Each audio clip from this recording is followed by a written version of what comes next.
ಎಲ್ಲರಿಗೂ ನಮಸ್ಕಾರ ಸ್ನೇಹಿತರೆ. IPL 2026ರ ಎರಡನೇ ಪಂದ್ಯದಲ್ಲಿ ಕೋಲ್ಕತ್ತಾದ ವಿರುದ್ಧ ಮುಂಬೈ ಇಂಡಿಯನ್ಸ್ ತಂಡ 6 ವಿಕೆಟ್ಗಳಿಂದ ಭರ್ಜರಿಯಾಗಿ ಗೆದ್ದಿದೆ. ಇದು ಅಂತಿಂತ ಗೆಲುವಲ್ಲ, ದೊಡ್ಡ ಗೆಲುವು ಅಂತಾನೆ ಹೇಳ್ಬಹುದು. ಹೌದು ಸ್ನೇಹಿತರೆ, 220+ ರನ್ ಅನ್ನು ಸ್ಕೋರ್ ಅನ್ನು ಚೇಸ್ ಮಾಡ್ತಾರೆ ಅಂತಂದ್ರೆ ಇದು ಸಣ್ಣ ಗೆಲುವು ಆಗುವುದಿಲ್ಲ.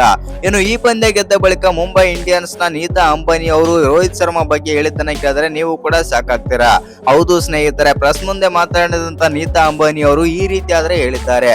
ಅಷ್ಟಕ್ಕೂ ನೀತಾ ಅಂಬಾನಿ ಅವರು ಮಾಜಿ ನಾಯಕ ರೋಹಿತ್ ಶರ್ಮಾ ಬಗ್ಗೆ ಏನೆಲ್ಲ ಹೇಳಿದ್ದಾರೆ, ಏನೆಲ್ಲ ಸ್ಟೇಟ್ಮೆಂಟ್ ಕೊಟ್ಟಿದ್ದಾರೆ ಅಂತ ತಿಳ್ಕೊಂಬರೋಣ ಬನ್ನಿ.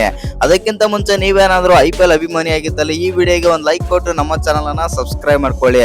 ಹಾಗೆ ಬೆಲ್ ಐಕಾನ್ ಅನ್ನ ಆಲ್ ಇಟ್ಕೊಳ್ಳೋದು ಮರಿಬೇಡಿ. ಯಾಕಂತಂದ್ರೆ IPL ಅಪ್ಡೇಟ್ ಎಲ್ಲ ಕೊಡ್ತಾ ಇರ್ತೀನಿ. ಆ ಕಾರಣದಿಂದಾಗಿ ಚಾನಲ್ ಗೊಂದು ಸಬ್ಸ್ಕ್ರೈಬ್ ಮಾಡ್ಕೊಂಡು ಬೆಲ್ ಐಕಾನ್ ಅನ್ನ ಆಲ್ ಇಟ್ಕೊಳ್ಳಿ.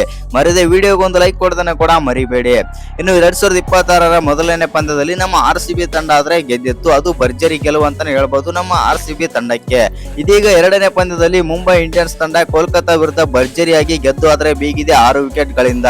ಇನ್ನು ಈ ಪಂದ್ಯದಲ್ಲಿ ಮೊದಲು ಬ್ಯಾಟಿಂಗ್ ಮಾಡಿದಂತ ಕೋಲ್ಕತ್ತಾ ನೈಟ್ ರೈಡರ್ಸ್ ತಂಡ ಬಂದ್ಬಿಟ್ಟು 220 ರನ್ ಆದ್ರೆ ಹೊಡಿತಾರೆ, 4 ವಿಕೆಟ್ ಕಳ್ಕೊಂಡು. ಹೌದು, ಕೋಲ್ಕತ್ತಾ ಒಂದ್ ಒಳ್ಳೆ ಬ್ಯಾಟಿಂಗ್ ಆದ್ರೆ ಮಾಡುತ್ತೆ, ಆದ್ರೆ ಇದಕ್ಕಿಂತ ಹೇಳಿಕೊಳ್ಳುವಂತ ಬ್ಯಾಟಿಂಗ್ ಮಾಡುತ್ತೆ ಮುಂಬೈ ಇಂಡಿಯನ್ಸ್. ಹೌದು ಸ್ನೇಹಿತರೆ, ಮೊದಲು ಬ್ಯಾಟಿಂಗ್ ಮಾಡಿದಂತ ಕೋಲ್ಕತ್ತಾ ತಂಡ ಅಜಿಂಕ್ಯ ರಹಾನೆ 67 ಮತ್ತು ಫಿನ್ ಅಲೆನ್ 37 ಮತ್ತು Cameron green 18 run, Raghuvanshi 51 run ಮತ್ತು ರಿಂಕು ಸಿಂಗ್ 33 ರನ್ಗಳ ಸಹಾಯದಿಂದಾಗಿ ಕೋಲ್ಕತ್ತಾ ತಂಡ 220 ರನ್ ಆದ್ರೆ ಹೊಡಿತಾರೆ, 4 ವಿಕೆಟ್ ಕಳ್ಕೊಂಡು. ಆನಂತರ ಚೇಸಿಂಗ್ ಗೆ ಬಂದಂತ ಮುಂಬೈ ಇಂಡಿಯನ್ಸ್ ತಂಡ ಕೇವಲ 19.1 ಓವರ್ಗಳಲ್ಲಿ 224 ರನ್ ಆದ್ರೆ ಹೊಡಿತಾರೆ, 4 ವಿಕೆಟ್ ಕಳ್ಕೊಂಡು. ಅದು 6 ವಿಕೆಟ್ ಭರ್ಜರಿಯಾಗಿ ಆದ್ರೆ ಗೆಲ್ಲುತ್ತೆ ಮತ್ತು ಈ ಗೆಲುವಿನೊಂದಿಗೆ 13 ವರ್ಷಗಳ ಕಾಲ ತಮ್ಮ ಕಳಪೆ ರೆಕಾರ್ಡ್ ಅನ್ನಾದ್ರೆ ಬ್ರೇಕ್ ಆದ್ರೆ ಮಾಡುತ್ತಾರೆ.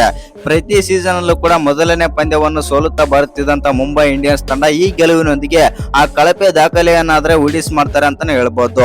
ಇನ್ನು ಈ ಪಂದ್ಯದಲ್ಲಿ ಅಕ್ಷರಾಂಶ ಸಿಡಿದೆದ್ದು ಬಿಡ್ತಾರೆ Rickelton, Rohit Sharma. Power play ನಲ್ಲೇ ಧೂಳಿಪಟ ಆದ್ರೆ ಮಾಡ್ತಾರೆ ಕೋಲ್ಕತ್ತಾದ ಇನ್ಎಕ್ಸ್ಪೀರಿಯನ್ಸ್ ಬೌಲರ್ಸ್ ಗಳನ್ನ. ಹೌದು ಸ್ನೇಹಿತರೆ, ಕೇವಲ 11.1 ಓವರ್ಗಳಲ್ಲಿ 148 ರನ್ ಆದ್ರೆ ಹೊಡಿತಾರೆ ಮತ್ತು ರಿಕಲ್ಟನ್ ಮತ್ತು ರೋಹಿತ್ ಶರ್ಮಾ ಆಟಕ್ಕೆ ಎಲ್ಲಾ ಬೌಲರ್ ಗಳು ಪುಡಿ ಆದ್ರೆ ಅಂತಾನೆ ಹೇಳ್ಬಹುದು ಕೋಲ್ಕತ್ತಾದ ಬೌಲರ್ ಗಳು. ರೋಹಿತ್ ಶರ್ಮಾ 78 ರನ್ ಕೇವಲ 38 ಬಾಲ್ ಗಳಲ್ಲಿ, ರಿಕಲ್ಟನ್ 81 ರನ್ ಮತ್ತು Suryakumar Yadav 16 run, Tilak Varma 20 run, Hardik Pandya 18 run ಆದ್ರೆ ಹೊಡಿತಾರೆ. ಇನ್ನು ಈ ಪಂದ್ಯವನ್ನು ಗೆದ್ದ ಬಳಿಕ ಮುಂಬೈ ಇಂಡಿಯನ್ಸ್ ತಂಡ ಗೆದ್ದ ಬಳಿಕ ಪ್ರೆಸ್ ಅಲ್ಲಿ ನೀತಾ ಅಂಬಾನಿ ಅವರು ಮಾತನಾದ್ರೆ ಆಡ್ತಾರೆ. ಅಷ್ಟಕ್ಕೂ ಏನೆಲ್ಲ ಮಾತಾಡಿದ್ರೆ ಅಂತ ನೋಡೋದಾಯ್ತು ಅಂತಂದ್ರೆ ರೋಹಿತ್ ಶರ್ಮಾ ಬಗ್ಗೆ ಮಾತಾಡ್ತಾರೆ ನೀತಾ ಅಂಬಾನಿ. ಈ ರೀತಿ ಆದ್ರೆ ಹೇಳಿದ್ದಾರೆ. ಹೌದು, ಇವತ್ತಿನ ಪಂದ್ಯದಲ್ಲಿ ನನ್ನ ಮುಂಬೈ ತಂಡ ಆದ್ರೆ ಗೆದ್ದಿದೆ, ನನಗೆ ತುಂಬಾನೇ ಆದ್ರೆ ಖುಷಿ ಆಗ್ತಾ ಇದೆ ಮತ್ತು ಇನ್ನೊಂದು ಕಡೆ ನಮ್ಮ ಮಾಜಿ ನಾಯಕ ಆಗಿರುವಂತ ರೋಹಿತ್ ಶರ್ಮಾ ಅವರು ಅದ್ಭುತವಾಗಿ ಬ್ಯಾಟಿಂಗ್ ಮಾಡಿದ್ರು, ಅದು ನನಗೆ ತುಂಬಾನೇ ಖುಷಿ ಆಯಿತು ಮತ್ತು ಪ್ರತಿಯೊಬ್ಬ ಆಟಗಾರನು ಕೂಡ ತಮ್ಮ ಶ್ರಮ ಹಾಕಿ ಈ ಪಂದ್ಯದಲ್ಲಿ ಗೆಲುವಾದ್ರೆ ತಂದು ಕೊಟ್ಟಿದ್ದಾರೆ ನಮ್ಮ ಮುಂಬೈಗೆ ಅಂತಂದು ನೀತಾ ಅಂಬಾನಿ ಖುಷಿಯಿಂದ ಆದ್ರೆ ಮಾತಾಡ್ತಾರೆ. ಇನ್ನೊಂದು ರೋಹಿತ್ ಶರ್ಮಾ ಬಗ್ಗೆ ಆದ್ರೆ ಮಾತಾಡ್ತಾರೆ. ರೋಹಿತ್ ಶರ್ಮಾ ಅವರು ತುಂಬಾನೇ ಈಗ ಸಣ್ಣ ಆಗಿದ್ದಾರೆ ಮತ್ತು ತುಂಬಾನೇ ಫಿಟ್ನೆಸ್ ಮೇಲೆ ವರ್ಕ್ ಕೂಡ ಮಾಡ್ತಾ ಇದ್ದಾರೆ. ಇನ್ನು ರೋಹಿತ್ ಶರ್ಮಾ ಬ್ಯಾಟ್ ನಿಂದ ನಾವು ಇನ್ನೂ ಹೆಚ್ಚು ರನ್ ಆದ್ರೆ ನೋಡಬಹುದು ಎಂದು ನೀತಾ ಅಂಬಾನಿ ಕೂಡ ಸಹ ಹೇಳಿದ್ದಾರೆ ಅಂತಾನೆ ಹೇಳ್ಬಹುದು. ಇನ್ನು ಈ ವಿಡಿಯೋ ಇಷ್ಟ ಆಗಿದ್ರೆ ಒಂದು ಲೈಕ್ ಮಾಡಿ, ಶೇರ್ ಮಾಡಿ. ಹಾಗೆ ಇನ್ನು ಯಾರು ಚಾನಲ್ಗೆ ಸಬ್ಸ್ಕ್ರೈಬ್ ಮಾಡ್ಕೊಂಡಿಲ್ಲ ಸಬ್ಸ್ಕ್ರೈಬ್ ಮಾಡ್ಕೊಂಡು ಬೆಲ್ ಐಕಾನ್ ಅನ್ನ ಆಲ್ ಇಟ್ಕೊಳ್ಳಿ. ಹಾಗೆ ಮರಿದೆ ವಿಡಿಯೋಗೆ ಒಂದು ಲೈಕ್ ಕೊಡೋದನ್ನ ಕೂಡ ಮರಿಬೇಡಿ.